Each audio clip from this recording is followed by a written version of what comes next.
उसने कहा मत डरो, प्रथम और अंतिम मैं हूं। हालेलुया। यानी शुरुआत भी वही है और खत्म भी वही है। आदि और अंत, अल्फा और ओमेगा वही है। आमीन। हालेलुया। जीवन का स्रोत मैं हूं। प्रभु कहते हैं जीवन का स्रोत मैं हूं। मैं मर गया था क्रूस पे, वो मर गया था, लेकिन वो क्या कहता है? वो कहता है मैं मर गया था और देखो मैं अनंत काल तक जीवित रहूंगा। क्यों कहता है? उसने मृत्यु को जीत लिया। आदम ने पाप किया और मृत्यु संसार में आई, और इस प्रकार पूरे संसार में वो मृत्यु फैल गई। प्रभु यीशु ने उस मृत्यु का, उस पाप का प्रायश्चित किया जिसके द्वारा मृत्यु आई संसार में, और हमारे लिए जीवन का मार्ग खोल दिया। हम उस पर विश्वास के द्वारा उस उद्धार को पा सकते हैं, उस जीवन को पा सकते हैं। वचन में लिखा है जो कोई उस पर विश्वास करेगा, उसके इस बलिदान पे विश्वास करेगा, वो नाश नहीं होगा, वो अनंत जीवन पाएगा। ये पिता की आवाज है, ये पिता का वचन है जो कभी टल नहीं सकता। लिखा है आकाश टल जाएगा, पृथ्वी टल जाएगी, लेकिन मेरा वचन पूरे हुए बगैर नहीं टलेगा। आज का दिन ईस्टर का दिन है, और आज का दिन पूरा संसार में प्रभु के पुनरुत्थान का दिन मनाया जाता है। आज के दिन प्रभु यीशु पुनर्जीवित होकर संसार में फिर आ गए, जैसा कि वो कहते थे। आइए हम उन वचनों को देखें जिसके द्वारा हम सीख पाएंगे, समझ पाएंगे कि किस तरह परमेश्वर ने मनुष्य जाति से वादे किए और कहा कि एक मुक्तिदाता संसार में आएगा जो तुम्हारे पापों का प्रायश्चित करेगा और तुम्हारे सारे बंधनों को तोड़ देगा। उसने मृत्यु और पाप पर विजय प्राप्त करी हमारे लिए, ताकि हम उस अनंत जीवन को पा सकें जो परमेश्वर की ओर से निर्धारित किया गया है अपने विश्वासियों के लिए। आमीन। तो हम इजेकियल का ग्रंथ अध्याय 36 वचन 23 से 29 तक देखेंगे। इजेकियल का ग्रंथ अध्याय 36। हालेलुया। मिल गया? 1326 नंबर पेज पे देख लो। यार निकाल।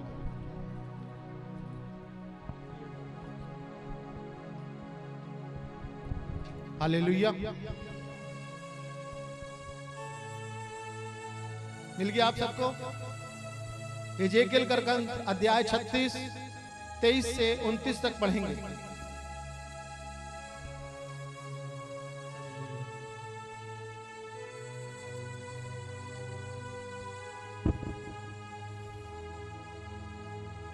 लिखा है मैं अपने महान नाम की पवित्रता प्रमाणित करूंगा, जिस पर देश विदेश में कलंक लग गया है और जिसका अनादर तुम लोगों ने वहां जाकर कराया है।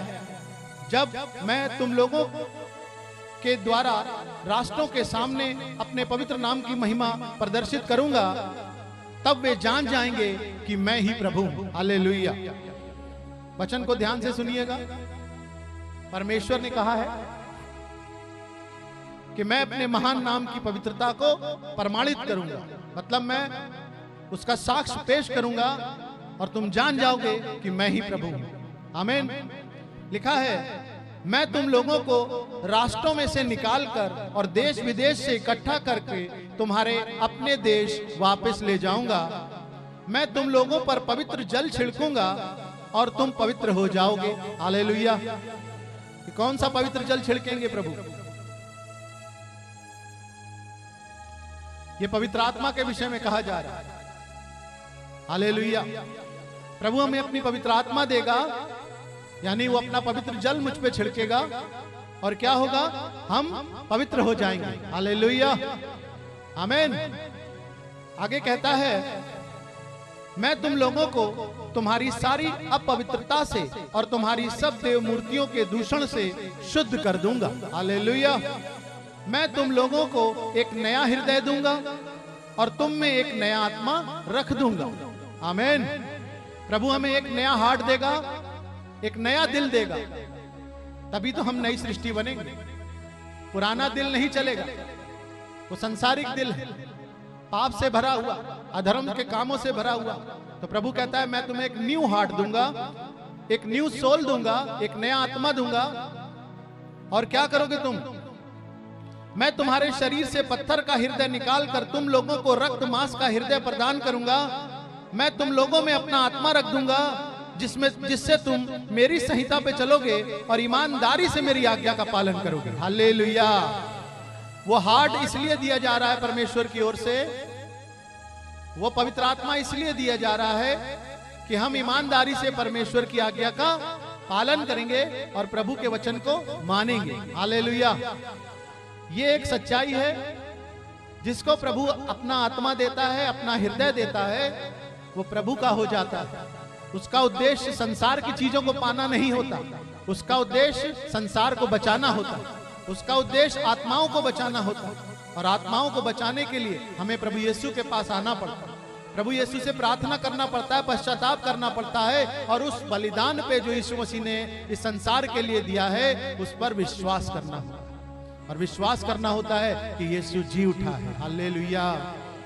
मेरा परमेश्वर जीवित परमेश्वर जो हमारे साथ रहता है, वो कहता है मैं सदा तुम्हारे साथ। आमीन। अब हम आगे आपको वचन में ले जाएंगे, रोमियो के नाम अध्याय 6।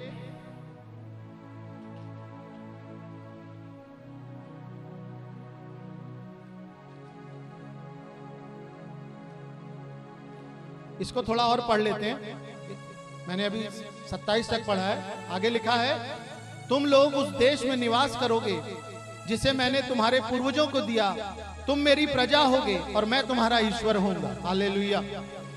तब मैं तुम लोगों को सारी अपवित्रता से शुद्ध कर दूंगा, मैं अन्न को प्रचुर मात्रा में उपजने का आदेश दूंगा और तुम पर कभी भी अकाल नहीं पड़ने दूंगा। हालेलुया। ये परमेश्वर की आशीष है उन लोगों के लिए जो परमेश्वर का वचन सुनते हैं और उसका पालन करते हैं। लूका सुसमाचार अध्याय 11 वचन 28 में लिखा है, वे अधिक धन्य हैं जो परमेश्वर का वचन सुनते हैं और उसका पालन करते हैं। प्रभु के वचन को ध्यान दिया करो कि प्रभु क्या कह रहा है, क्या चाहते हैं वो हमारे लिए। जब तुम परमेश्वर के वचन को ध्यान से सुनोगे और उसको मानना शुरू कर दोगे, तुम्हारे जीवन में अपने आप ही आशीषें आने लगे, आपका जीवन बदलने लगे। लेकिन उसके लिए हमें प्रभु के वचन को मानना है, उस पर काम करना, उस पर चलना। हालेलुया। तो ये एक परमेश्वर का हर उस विश्वासी के लिए जो यीशु मसीह में विश्वास करेगा, हर उस व्यक्ति के लिए जो प्रभु के पास आएगा, उसके लिए ये एक भविष्यवाणी थी कि मैं तुम लोगों को राष्ट्र राष्ट्रों से इकट्ठा करके तुम्हारे अपने देश वापस लेके जाऊंगा। हालेलुया। और तुम्हारे को एक नया दिल दूंगा, एक नया आत्मा दूंगा, फिर तुम मेरी आज्ञाओं पे और मेरी संहिता पे चलने लगोगे। आमीन। अब हम रोमियो के नाम अध्याय 6 वचन 3 से 11 तक देख ले। लिखा है, रोमियो के नाम अध्याय 6 3 से 11 तक में लिखा है, क्या आप लोग ये नहीं जानते कि ईसा मसीह का जो बपतिस्मा हम सबको मिला है वह उनकी मृत्यु का बपतिस्मा है। हम उनकी मृत्यु का बपतिस्मा ग्रहण कर उनके साथ इसलिए दफनाए गए हैं कि जिस तरह मसीह पिता के सामर्थ्य से मृतकों में से जी उठे हैं, उसी तरह हम भी एक नया जीवन जी। यदि हम इस प्रकार उनके साथ मरकर उनके साथ एक हो गए हैं, तो हमें भी उन्हीं की तरह जी उठना चाहिए। हालेलुया। हालेलुया। हमें ये कभी नहीं भूलना चाहिए कि हमारा पुराना स्वभाव उन्हीं के साथ क्रूस पर चढ़ाया जा चुका है।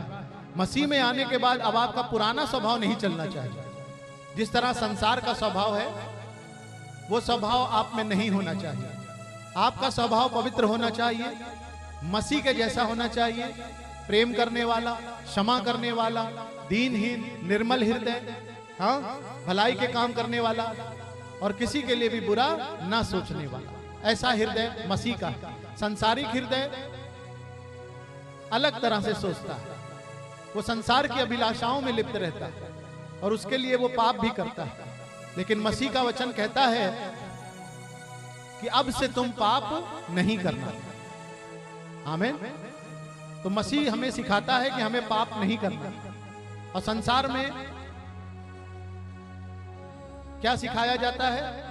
अपना जो फायदा हो वो करो, चाहे वो अच्छा हो या बुरा। सिखाते तो सभी अच्छी बातें हैं, लेकिन करते नहीं हैं, मानते नहीं। हम सब जानते हैं गलत काम करना गलत होता है, लेकिन फिर भी हम अपने लाभ के लिए, अपनी इच्छाओं की पूर्ति के लिए या किसी भी दिखावे के लिए हम पाप करते रहते हैं। प्रभु का वचन कहता है कि अब से पाप नहीं करना, नहीं तो बड़ी विपत्ति तुम्हारे ऊपर आएगी। किससे कहा था? 38 वर्ष के बीमार जिसको प्रभु ने चंगा किया था, जब वो मंदिर में मिला था तो प्रभु ने उससे यही कहा था, अब से तुम पाप नहीं करना, नहीं तो उससे भी दुगनी विपत्ति तुम्हारे ऊपर आ जाएगी। तो पाप हमारे जीवन में दुख लाता है, पीड़ा लाता है, विपत्ति लाता है।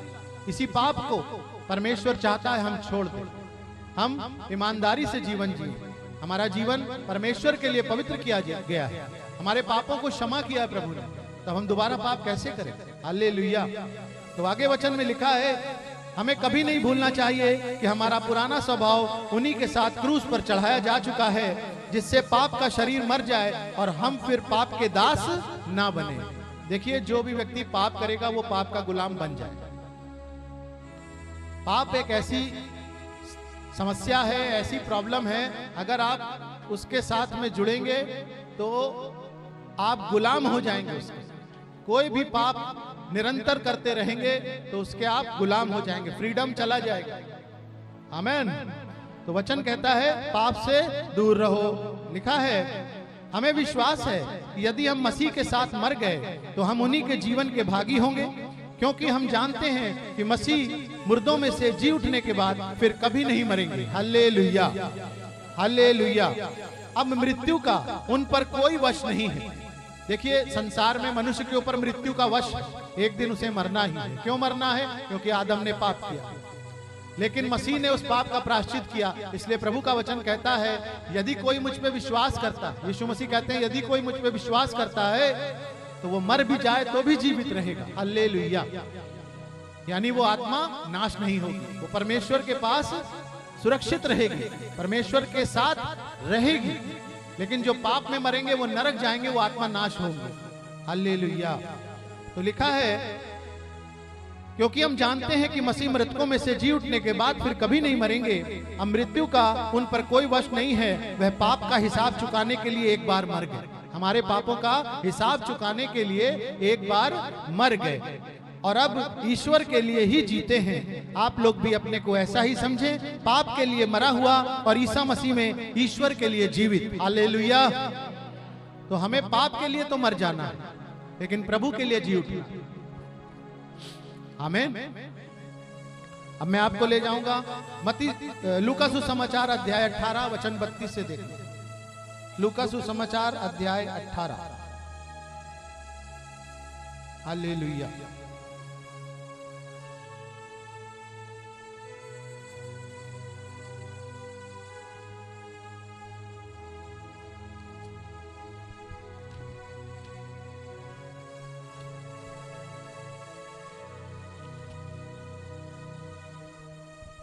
मिल गया? 32 से पढ़ेंगे।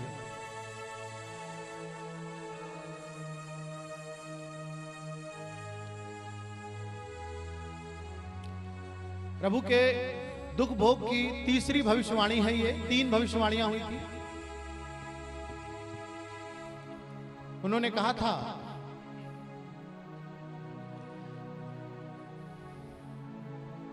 वह गैर यहूदियों के हवाले कर दिया जाएगा, वे उसका उपहास करेंगे, उस पर अत्याचार करेंगे और उस पर थूकेंगे, उसे कोड़े लगाएंगे और मार डालेंगे, लेकिन तीसरे दिन वह जी उठेगा। हालेलुया।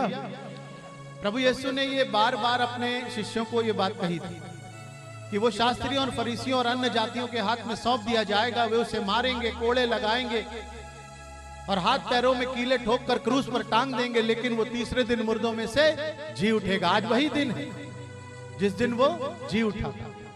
संसार में इस दिन को मनाया जाता है ईस्टर के रूप में।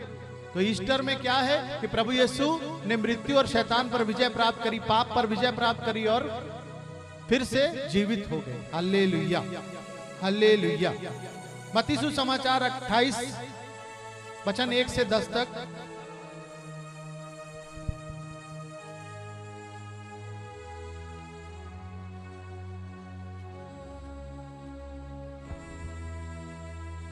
मत्ती सुसमाचार 28 1 से 10 तक मैं पढ़ रहा हूं, ध्यान दीजिएगा। विश्राम दिवस के बाद सप्ताह के प्रथम दिन, सप्ताह का प्रथम दिन कौन सा होता है? संडे। हालेलुया। पांव फटते ही मरियम मगदलेना और दूसरी मरियम कब्र देखने आई। तो क्या हुआ? एकाएक भारी भूकंप हुआ। एकाएक भारी भूकंप हुआ। कौन सी कब्र में आई? जहां यीशु मसीह को दफनाया गया। प्रभु का एक दूत स्वर्ग से उतरा, कब्र के पास आया और पत्थर अलग लुढ़का कर उस पर बैठ गया। लिखा है उसका मुखमंडल बिजली की तरह चमक रहा था और उसके वस्त्र हिम के समान उज्जवल थे। दूत को देखकर पहरेदार थर थर कांपने लगे और मृतक जैसे हो गए। स्वर्गदूत ने स्त्रियों से कहा, डरिए नहीं, मैं जानता हूं कि आप लोग ईसा को ढूंढ रही हैं जो क्रूस पर चढ़ाए गए थे। वे यहां नहीं हैं, वे जी उठे हैं। हालेलुया। जैसा कि उन्होंने कहा था, आइए और वे जगह देख लीजिए जहां वे रखे गए थे। अब सीधे आप उनके शिष्यों के पास जाकर कहिए कि वे मृतकों में से जी उठे हैं। वे आप लोगों से पहले गलीलिया जाएंगे, वहां आप लोग उनके दर्शन करेंगे। यही आप लोगों के लिए मेरा संदेश है। Hallelujah, hallelujah. आगे स्त्रियां शीघ्र ही कब्र के पास से चली गई और विस्मय तथा आनंद के साथ उनके शिष्यों को यह सुसमाचार सुनाने लगे। कौन सा सुसमाचार? ये सुसमाचार कि वो जी उठे हैं, वो मृतकों में से जी उठे हैं। Hallelujah, hallelujah, hallelujah, hallelujah. वे मृतकों में से जी उठे हैं। ये सबसे बड़ा सुसमाचार है। इससे बड़ा कोई चमत्कार नहीं, इससे बड़ा कोई सुसमाचार नहीं। अगर आप इसको ध्यान से देखें, समझें, तो आप समझ जाएंगे इससे बड़ा कोई चमत्कार दुनिया में नहीं हुआ कि कोई मर जाए और मरने के बाद फिर जी उठे। Hallelujah, hallelujah, hallelujah. तो याद रखिए, सबसे बड़ा चमत्कार यीशु मसीह है कि वो जी उठा है। सबसे बड़ा चमत्कार क्या है? कि यीशु मसीह जी उठा है। सबसे बड़ा सुसमाचार क्या है? कि यीशु जी उठा है। मृत्यु हार गई क्योंकि यीशु जी उठा है। हमें अनंत जीवन मिला क्योंकि यीशु जी उठा है। हालेलुया। हमें सदा का साथी मिला क्योंकि यीशु जी उठा है। हमारा मेल पिता से हो गया क्योंकि यीशु जी उठा है। हम आज प्रभु की संगति में चंगे हो रहे हैं क्योंकि यीशु जी उठा है। हम आज दुष्ट आत्माओं से छुटकारा पा रहे हैं क्योंकि यीशु जी उठा है। हम आज अंधकार की शक्तियों से, उनके बंधनों से छुड़ाए गए हैं क्योंकि यीशु जी उठा है। हालेलुया। इससे बड़ा कोई चमत्कार नहीं दुनिया में हुआ कि कोई मुर्दों में से जी उठे। आमीन, हालेलुया, हालेलुया। अब हम आपको वचन में ले जाएंगे।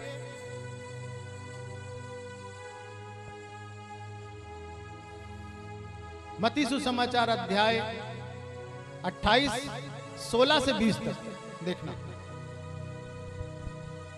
मत्ती 16 से 20 तक।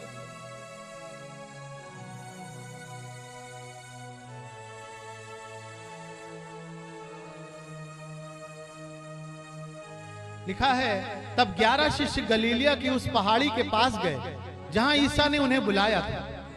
उन्होंने ईसा को देखकर दंडवत किया, किंतु किसी किसी को संदेह भी हुआ। तब ईसा ने उनके पास आकर कहा, ध्यान से सुनना, ईसा ने अपने शिष्यों के पास आकर कहा, क्या कहा? मुझे स्वर्ग में और पृथ्वी पर पूरा अधिकार मिला है। हालेलुया। इसलिए तुम लोग जाकर सब राष्ट्रों को शिष्य बनाओ और उन्हें पिता, पुत्र और पवित्र आत्मा के नाम पर बपतिस्मा दो। मैंने तुम्हें जो जो आदेश दिए हैं तुम लोग उनका पालन करना, उन्हें सिखाओ और याद रखो। और याद रखो। याद करने वाली चीज क्या है जो आपको भी और हमें भी हमेशा याद रखनी है? याद करने वाली बात यह है, प्रभु कहते हैं याद रखो मैं संसार के अंत तक सदा तुम्हारे साथ हूं। हालेलुया। तो अगर कुछ याद रखना है तो इस बात को जरूर याद रखना। सब भूल जाना, लेकिन इस बात को याद रखना कि वो संसार के अंत तक हमारे साथ है, तुम्हारे साथ है। ये नहीं भूलना, सब भूल जाना, ये नहीं भूलना। जब तुम ये नहीं भूलोगे तो कुछ भी नहीं भूलोगे। हालेलुया। याद रखना वो सदा मेरे साथ है। मैं जहां कहीं भी जाता हूं वो मेरे साथ है। मैं घर में आता हूं तो वो मेरे साथ है। मैं घर से जाता हूं तो वो मेरे साथ है। मैं कोई काम करता हूं तो वो मेरे साथ है। मैं घूमने जाता हूं तो वो मेरे साथ है। मैं पार्टी में जाता हूं तो मेरे साथ है। मैं हर जगह जहां जहां मैं जाऊंगा वो मेरे साथ है। Hallelujah, hallelujah. और दूसरी बात क्या कहता है? मत डर, मैं तेरे, मत डर मैं तेरे, हालेलुया, मत डर मैं तेरे साथ हूं। इससे बढ़िया क्या बात हो सकती है? आज इस संसार में हर कोई कहता है मैं अकेला हूं, मेरा कोई नहीं, मेरा अपना कोई नहीं है, मैं अकेला हूं।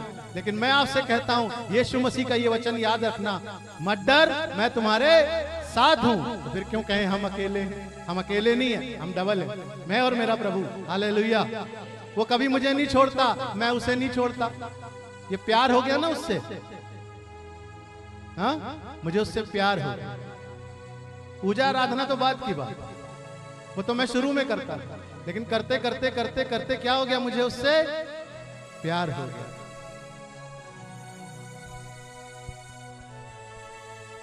तो मेरा उसका रिश्ता यही है, वो मुझसे प्यार करता है, मैं उससे प्यार करता हूं। वो मेरे लिए चिंतित है, मैं उसके लिए चिंतित हूं।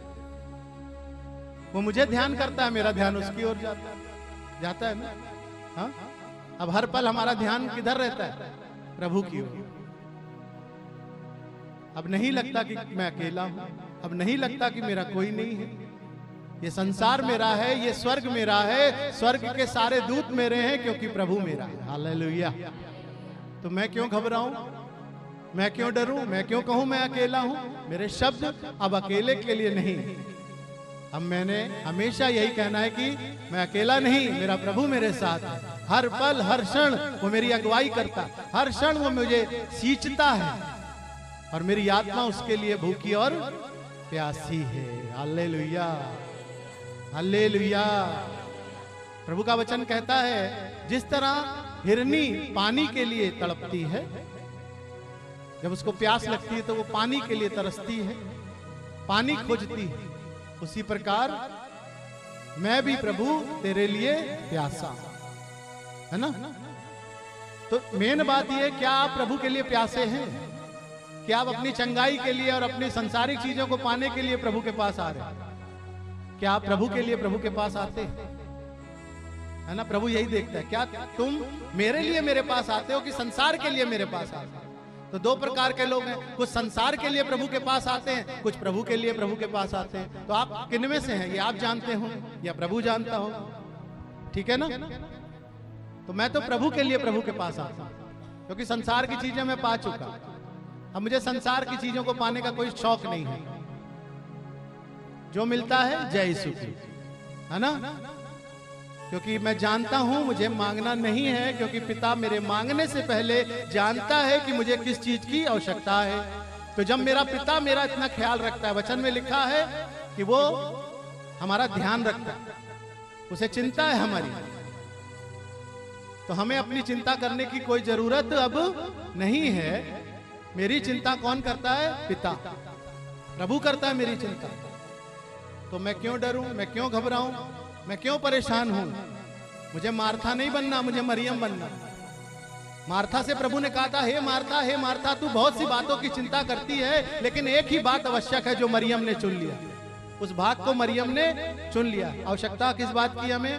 प्रभु के पास बैठने की, प्रभु की शिक्षा सुनने की, प्रभु के साथ थोड़ा समय